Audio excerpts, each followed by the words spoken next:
लोकनृत्य गट प्रथम क्रमांक, गिल्डरलेन मुंबई पब्लिक स्कूलचा पंथी नृत्य गट द्वितीय क्रमांक, तर मुंबई पब्लिक स्कूल संभाजीनगर मराठी शाळेचा सडपा लोकनृत्य गट तृतीय क्रमांकाचे मानकरी ठरले.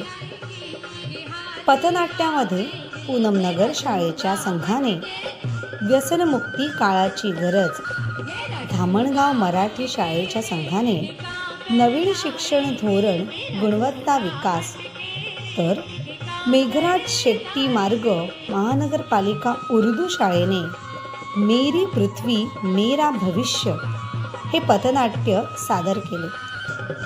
विलेपार्ले पूर्व मुंबई पब्लिक स्कूलच्या विद्यार्थ्यांनी लेझीम ढोल पथकाने पाहुण्यांचे जल्लोषात स्वागत केले.